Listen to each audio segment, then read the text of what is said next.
डीजीपीडीए में पंजाब इरफान काठिया का कहना है कि भारतीय सलाल डैम के स्पिलवेज खोल जाने की तस्दीक हो चुकी है, लेकिन इसका कोई बाज़ाब्ता ऐलान भारत की जानिब से नहीं दिया गया। तमाम इदारे और इंतजामी पानी के बड़े रैले से निपटने के लिए पूरी तरह तैयार हैं। ये ज़रूर कंफर्म हो चुका हुआ है कि स्पिलवेज खोले गए हैं, लेकिन मैं आपको साथ साथ ये भी बताता चलूँ कि इन स्पिलवेज से कितना पानी हमारे पास आएगा उसके बारे में किसी किस्म की कोई कंफर्म्ड इतलात नहीं है।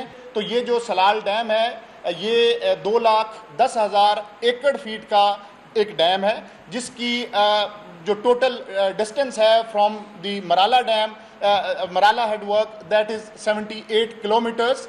और ये अगर इसके तमाम स्पिलवेज भी खुलें तो जितना सोशल मीडिया में चीज़ें हैं शायद उस तरह का इम्पैक्ट वो सामने नज़र नहीं आ रहा। एक ये सोशल मीडिया पे चल रहा है कि कोई कहीं 8 लाख बताया जा रहा है, कहीं 6 लाख बताया जा रहा है। हम एक बड़े रैले के लिए दोबारा पूरी तरह से तैयार हैं।